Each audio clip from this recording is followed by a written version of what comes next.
Doctor Shanbhag ने शालिनी की दी हुई टेबलेट को थोड़ी देर अपने हाथ में पकड़कर गौर से देखा। टेबलेट को लेफ्ट राइट करके टेबलेट का कलर और टेक्सचर देखकर डॉक्टर शानबाग कुछ सोच में पड़ गए।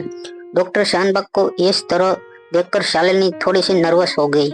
वह आकाश गुलेरिया की ओर देखकर एक फेक स्माइल देने लगी और फिर डॉक्टर शानबाग को देखने लगी।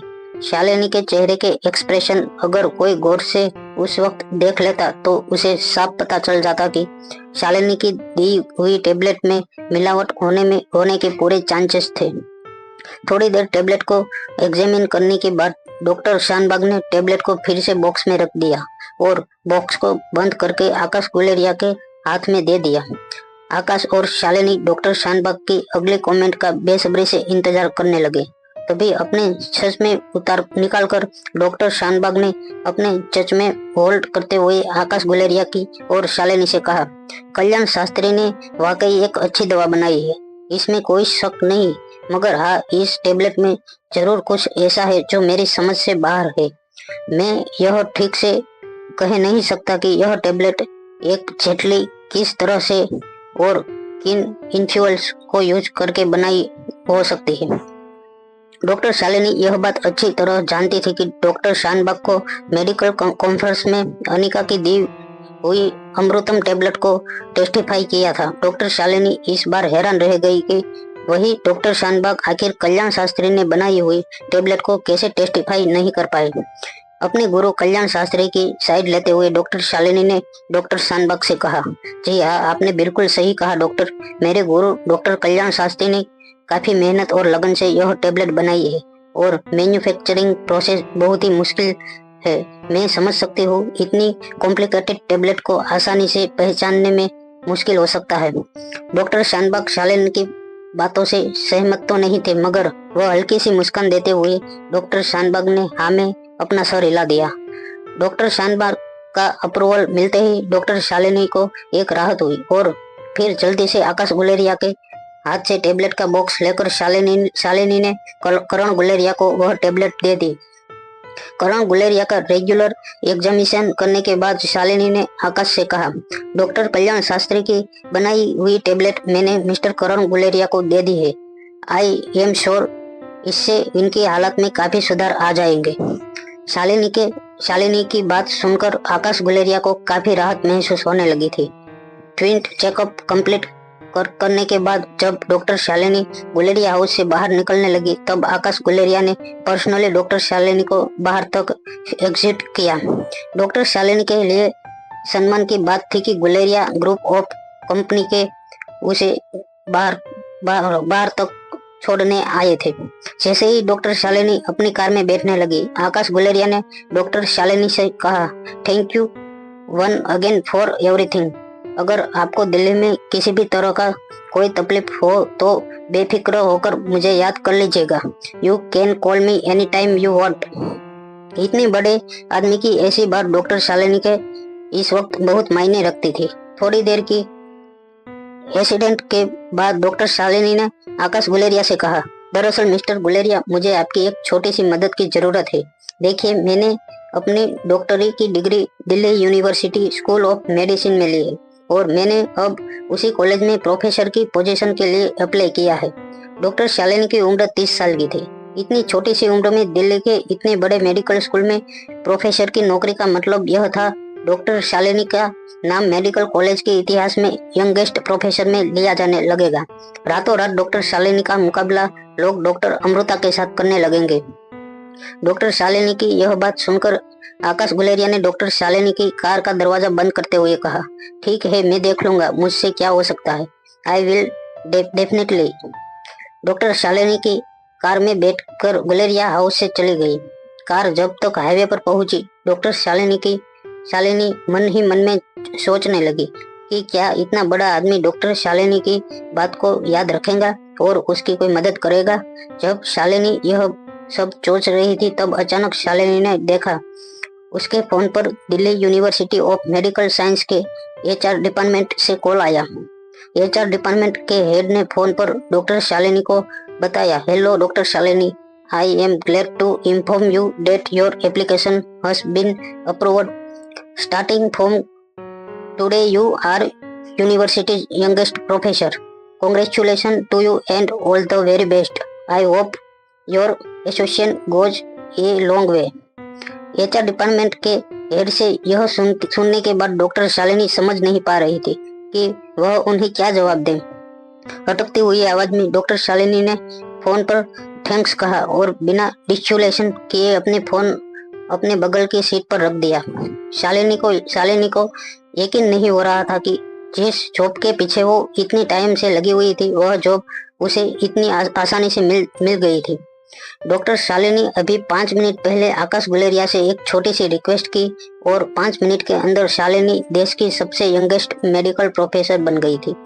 इसका सीधा मतलब यह था कि आज के बाद शालिनी का काम डॉक्टर अमृता जैसे बड़े बड़े डॉक्टर के साथ लिया जाएगा। शालिनी के लिए रोहित को इम्प्रेस करने का यह एक बहुत ही बड़ी अपॉर्चुनिटी थी। शालिनी इस वक्त जानती थी कि रोहित को इम्प्रेस करने की रेस में कहीं ना कहीं अनिका डॉक्टर शालिनी से इस वक्त काफी ज्यादा आगे थी, मगर मेडिकल साइंस में यंगेस्ट प्रोफेसर का टैग लगते ही रोहित की नजरों में डॉक्टर शालिनी की इज्जत काफी बढ़ जाती और डॉक्टर शालिनी को दोबारा रोहित मारवा के नजदीक आने का मौका मिलता। यह सारी बातें सोचकर शालिनी मन ही मन बहुत खुश होने लगी थी। वह जानती थी कि गुलेरिया खानदान मारवा खानदान जितना पावरफुल नहीं था, मगर मारवा खानदान को अगर दिल्ली में कोई टक्कर दे सकता था तो वह सिर्फ गुलेरिया परिवार था। डॉक्टर शालिनी इतनी बड़ी खुशी की बात अपने गुरु डॉक्टर कल्याण शास्त्री के साथ शेयर करना चाहती थी। डॉक्टर शालिनी ने सोचा कि फोन करने से अच्छा उनके घर पर विजिट करके उन्हें पर्सनली यह खुशखबरी दूं। शालिनी ने अपनी कार कल्याण शास्त्री के घर की ओर मोड़ ली। कल्याण शास्त्री दिल्ली साउथ में एक शानदार मल्टी टावर कॉम्प्लेक्स में रहता था। कॉम्प्लेक्स की सबसे ऊंची इमारत में कल्याण शास्त्री का टॉप फ्लोर पर एक शानदार पेंट हाउस बना हुआ था। कल्याण शास्त्री के सिक्योरिटी गार्ड डॉक्टर शालिनी को बहुत अच्छी तरह से जानते थे, इसलिए वह बिना रोक टोक कल्याण शास्त्री के घर में आ जा सकती थी। जैसे ही शालिनी कल्याण शास्त्री के पेंट हाउस में दाखिल हुई, डॉक्टर शालिनी ने देखा कल्याण शास्त्री बहुत गुस्से में है और अपने बेटे विक्की पर चिल्ला रहे थे। मुझे लगता है जैसे मैंने किसी जानवर को जन्म दिया है। तुम फिर से जुआ खेलने लगे।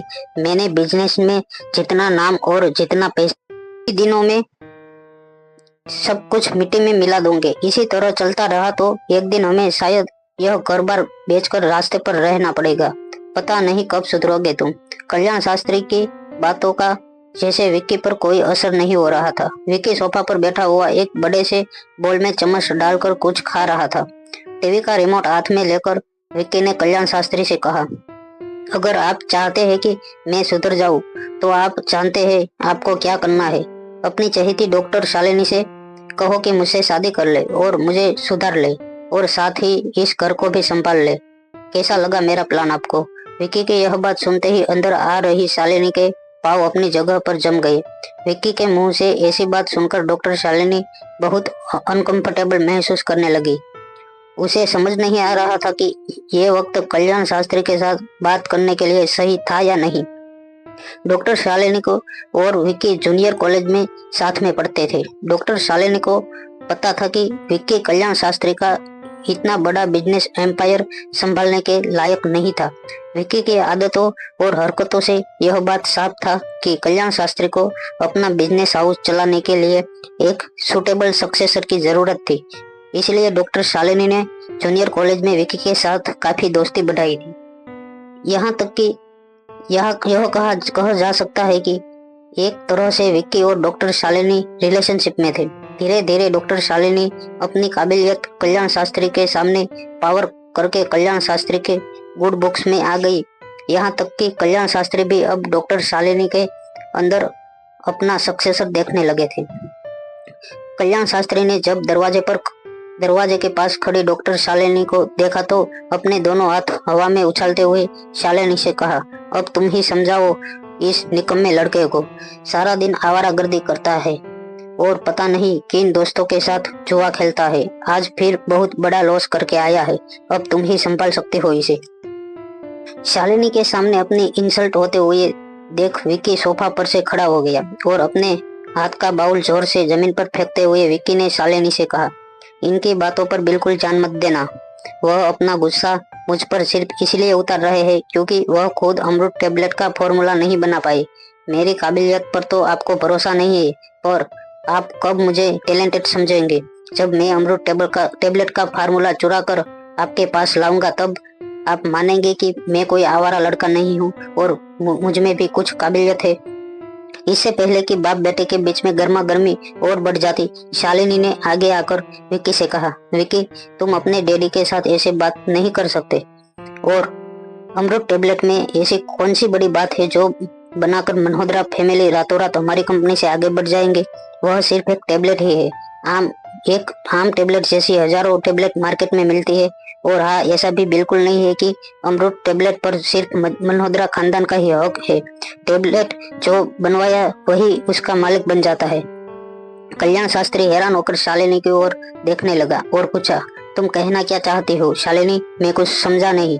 शालिनी ने एक हल्की मुस्कान देकर कल्याण शास्त्री से कहा, देखिए सर, अमृत टेबलेट वैसे तो स्वाति मल्होत्रा ने बनाई है और इतने सालों के बाद स्वाति मल्होत्रा की बेटी वो फार्मूला लेकर वापस आ गई है, तो यह कहा जा सकता है कि इस वक्त फार्मूला की मालिक स्वाति मल्होत्रा की बेटी अनिका हुई।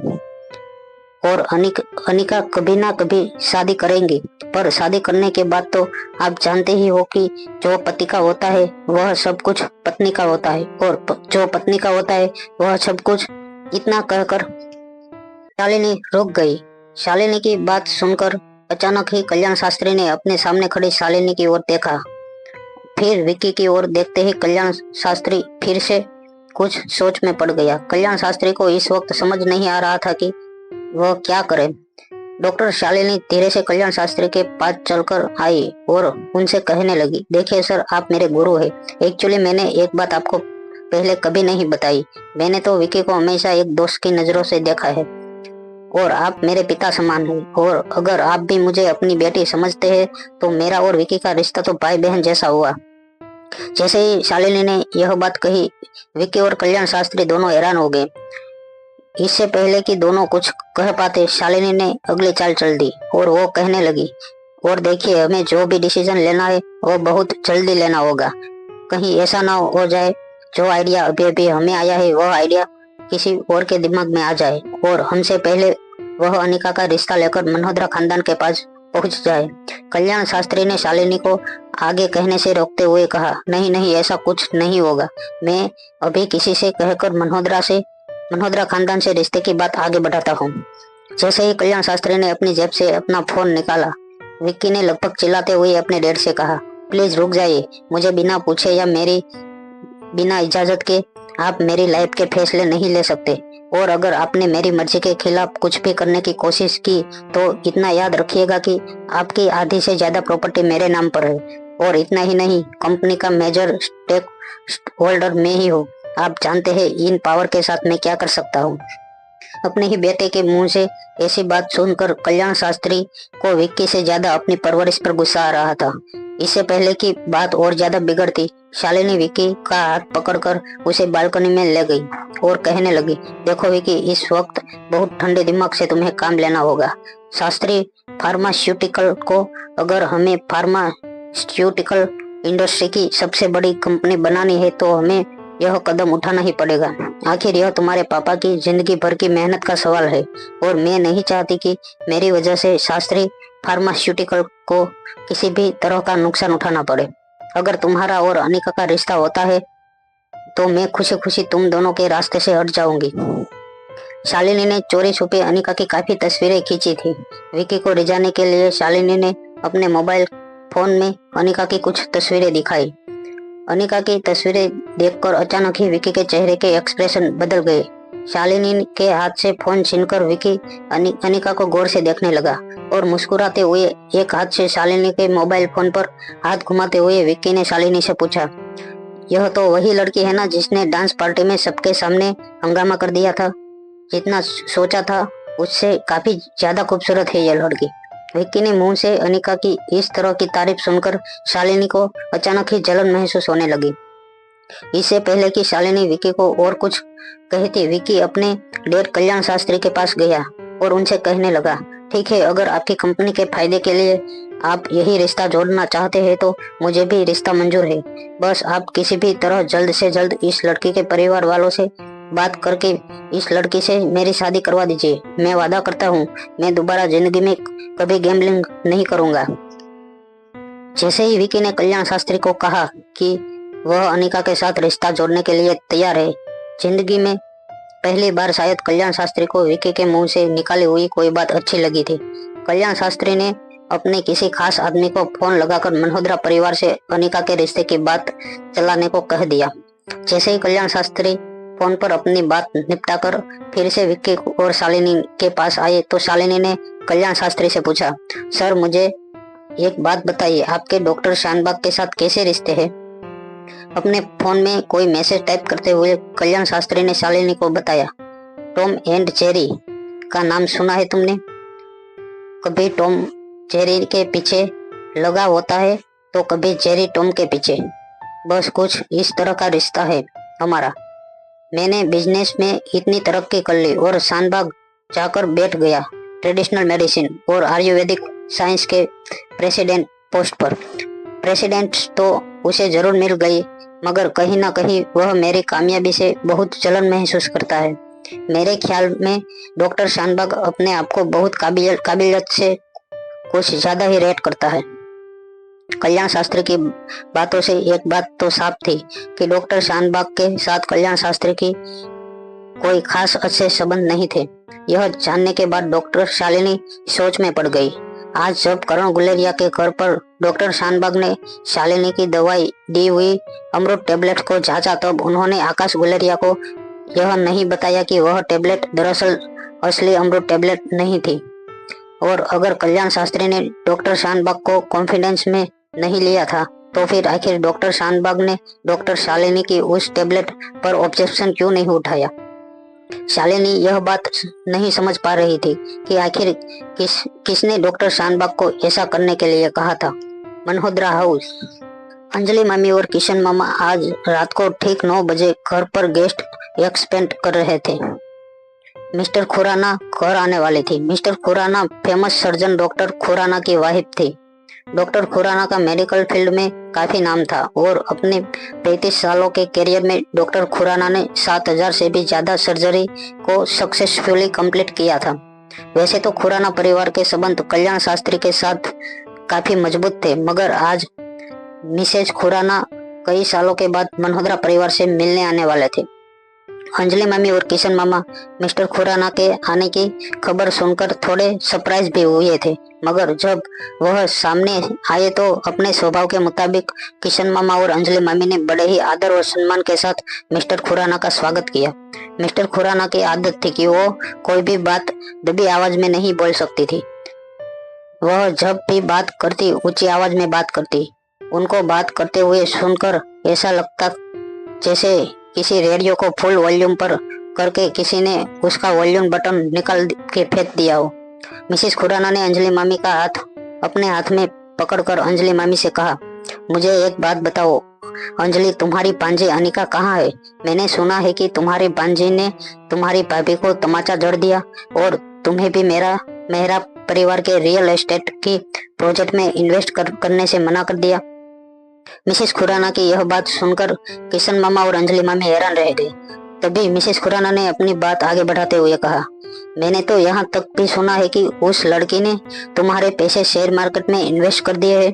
किशन मामा को मिसेस खुराना की यह बातें अच्छी नहीं लग रही थी और उन्हें यह जानकर भी बड़ा दुख हो रहा था कि कैसे एक छोटी सी पारिवारिक बात देखते ही देखते पूरे शहर में आग की तरह फैल गई थी और मिसेस खुराना जैसे लोग अनिका का नाम बदनाम कर रहे थे।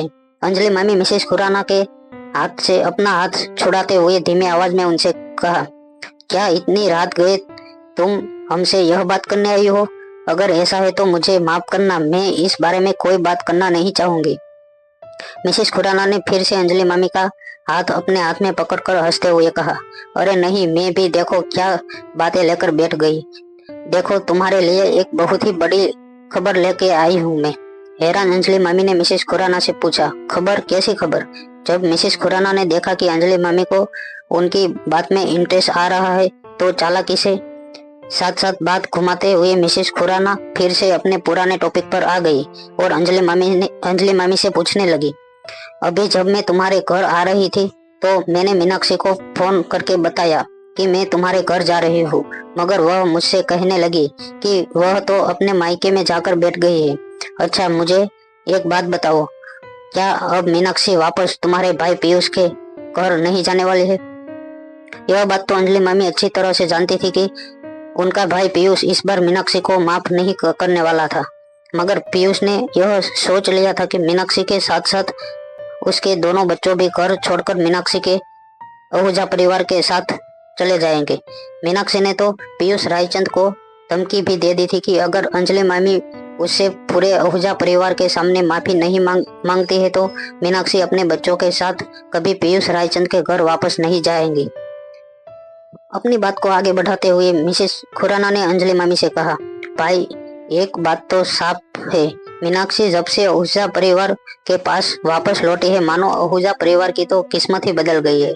आई एम श्योर, और तुमने भी सुना होगा कि जो डील तुम्हारा भाई पीयूष अशोक मेहरा की कंपनी के साथ करने वाला था, वही डील अब आहूजा परिवार मेहरा कंपनी के कंस्ट्रक्शन प्रोजेक्ट में इन्वेस्ट करने वाले हैं।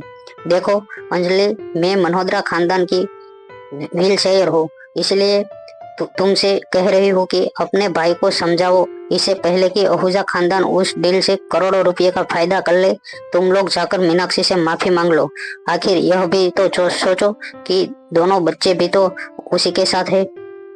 अंजलि मामी मन ही मन यह सोचने लगी कि मिसेस खुराना ने यह सोच भी कैसे लिया कि अंजलि मामी ने अब तक पीयूष और मीनाक्षी को मिलाने की कोशिश नहीं की होगी।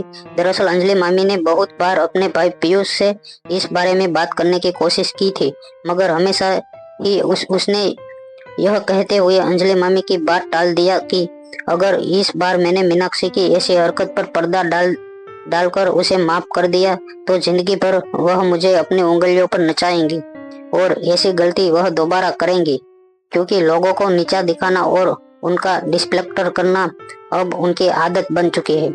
यहाँ तक कि बच्चे भी मीनाक्षी के नक्शे कदम पर चलने लगे हैं, और अगर बच्चों को अच्छे और बुरे के बीच का फर्क इस उम्र में नहीं दिखाई देता तो भले ही वह अपनी माँ के साथ रहे। मुझे अपने घर पर ऐसा कोई फैमिली मेंबर नहीं चाहिए जो दूसरे को अपने से नीचा समझे और उनका अनादर करे। जब अंजलि मामी ने देखा पीयूष रायचंद का गुस्सा अभी भी 7वें आसमान पर था, तब उन्होंने फोन करके मीनाक्षी को समझाने की कोशिश की थी, मगर मीनाक्षी ने फिर से अंजलि मामी का इंसल्ट करते हुए उन्हें बहुत भला बुरा सुनाया था। और फोन रखने से पहले मीनाक्षी ने अंजलि मामी को धमकाते हुए यहाँ तक कह दिया था कि इस बार अगर पीयूष रायचंद ने मीनाक्षी की सारी शर्तें नहीं मानी तो वह बहुत जल्द रायचंद खानदान का नाम और इज्जत मिट्टी में मिला देंगी।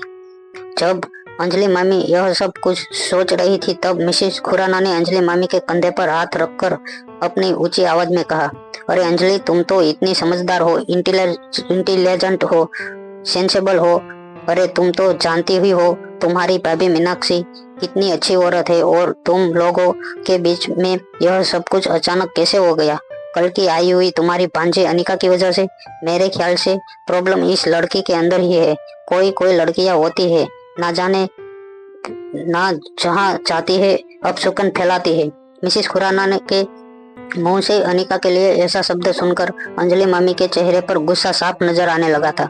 जैसे ही वह गुस्से से मिसेस खुराना को कुछ कहने वाली थी, मिसेस खुराना ने अंजलि मामी का एक हाथ जोर से दबाते हुए कहा, मगर जाने दो, ये तो तुम्हारी भांजी और सच कहूँ तो बहुत खूबसूरत है। ऐसा मैं नहीं, सभी लोग कह रहे हैं। और देखो, यहाँ वहाँ की बातों में मैं असल बात करना तो भूल ही गई।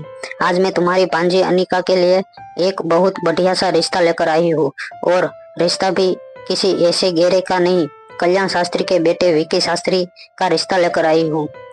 तुम्हें जानकर खुशी होगी अंजलि की कल्याण शास्त्री के बेटे को पहली नजर में तुम्हारी भांजे से प्यार हो गया है। वह तुम्हारी भांजे का डांस पार्टी वाला वीडियो वायरल हुआ है, तब से बस वह तुम्हारी भांजे अनिका का दीवाना हो गया है। सारा दिन एक ही बात करता रहता है कि शादी करूंगा तो अनिका के साथ, वरना कुंवारा ही रह जाऊंगा। सच कहूँ तो पहले तो कल्याण शास्त्री इस रिश्ते से खुश नहीं थे। आखिर वह जानते थे कि तुम्हारी भांजी की एक बच्ची है, वह बिन ब्याही माँ है। और फिर तुम्हारी भांजी के तेवर तो अब ऊंचे खानदान के सभी लोगों ने बहुत अच्छी तरह सुन लिए हैं। मगर विक्की ने अपनी जिद नहीं छोड़ी। आखिरकार बेटे के प्यार के आगे बाप को झुकना पड़ा और वह मान गए अपने बेटे की शादी तुम्हारी भांजी अनिका से करवाने के लिए। मिसेस खुराना के मुंह से यह बात सुनते ही अंजलि मामी गुस्सा होकर खड़ी हो गई। बड़ी लाल आंखों से अंजलि मामी ने मिसेस खुराना से कहा, विक्की शास्त्री के साथ मेरी भांजी की शादी कभी नहीं होगी, यह नहीं हो सकता। अंजलि मामी की ना सुनकर मिसेस खुराना अपनी जगह से खड़ी हो गई और जोर जोर से अंजलि मामी से कहने लगी, अरे भाई, मैं जानती हूँ विक्की थोड़ा सा शरारती लड़का है, मगर इस उम्र में काफी बच्चे ऐसे ही हो जाते हैं और फिर अमीर खानदान के बच्चों के पाँव तो यहाँ वहाँ फिसलते ही रहते हैं। एक बार शादी हो जाएगी तो वह भी संभल जाएगा। और फिर तुम यह भी देखो कि तुम्हारी भांजी ने क्या कुछ गोल नहीं खिलाए। भाई मेरी मानो तो इस रिश्ते को हाथ से मत जाने देना। तुम्हारी भांजी को इससे बेहतर रिश्ता नहीं मिल सकता। ऐसा समझ लो कि पिछले जन्म के पुण्य किए होगे स्वाति के, जो उसकी बेटी को इतना नाम खराब होने के बावजूद ऐसा रिश्ता मिल रहा है, वरना आपकी भांजी की हिस्ट्री देखते हुए उसे कोई अच्छे परिवार का लड़का मिलना बहुत ही मुश्किल है। अंजलि मामी और किशन मामा काफी देर से मिसेस खुराना की बकवास सुन रहे थे, मगर अब उनके सब्र का बांध टूट चुका था। अंजलि मामी ने खड़े होकर मिसेस खुराना को घर से बाहर निकलने का इशारा करते हुए कहा, देखिए, हम लोग घर आए मेहमान की इंसल्ट नहीं करते, मगर आपसे एक रिक्वेस्ट कर रही हूँ कि इससे पहले कि आप हमारी भांजी के खिलाफ एक शब्द कहे अपने मुंह से निकाले, आप मेहरबानी करके यहाँ से चली जाए। इतने सालों बाद हमारे घर आई है, अगर इज्जत से वापस जाए तो अच्छा होगा, वरना एक बात मैं भी आपसे कहना चाहती हूँ कि अगर मुझे बेइज्जत करके आपको आज घर से निकलना पड़ा तो भी हम पीछे नहीं हटेंगे। अंजलि मामी के मुंह से इस तरह की बात सुनकर मिसेस खुराना का मुंह खुला का खुला रह गया। वह कभी अंजलि मामी की ओर देखती तो कभी किशन मामा की ओर। जैसे ही मिसेस खुराना ने किशन मामा की ओर देखकर आंखों ही आंखों में उनसे अंजलि मामी के इस बर्ताव का जवाब मांगा तो किशन मामा ने अपने हाथ में रिमोट लेकर टीवी का वॉल्यूम बढ़ा दिया और न्यूज चैनल देखने लगे। किसी तरह अपने आप को संभालते हुए मिसेस खुराना अपनी जगह से खड़ी हुई और अंजलि मामी से कहने लगी, ठीक है, चली जाती हूँ मैं तुम्हारे घर से। सालों बाद तुम्हारे घर पर ये सोचकर आई थी कि फिर से पुरानी दोस्ती और भाईचारा आगे बढ़ाएंगे, मगर मुझे लगता है कि आप लोगों ने ऊंचे खानदान के परिवारों के साथ कोई रिश्ता ना रखने की कसम खा ली है।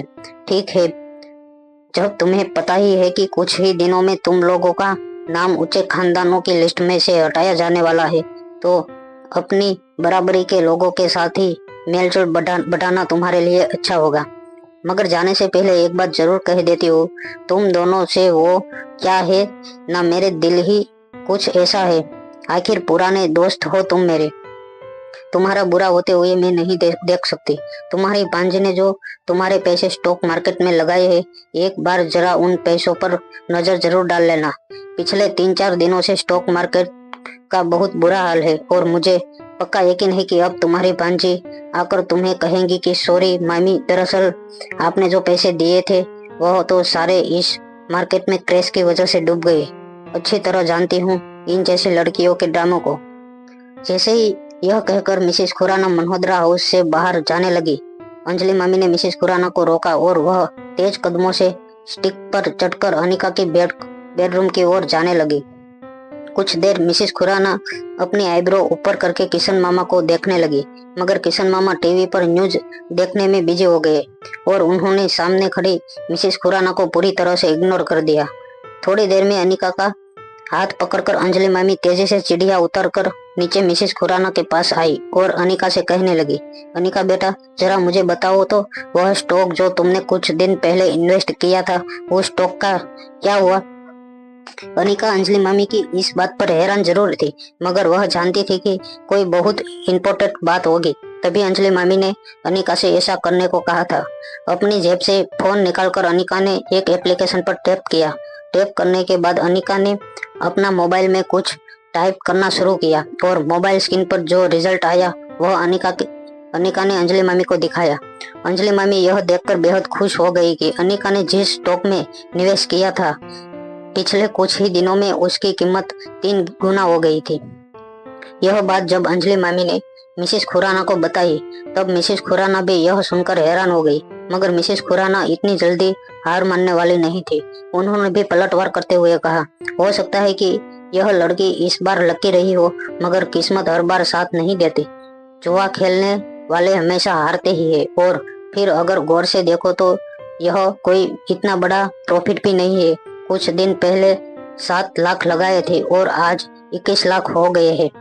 मगर तुम जानती हो मेहरा की दिल ठुकरा कर तुमने कितनी बड़ी गलती की है।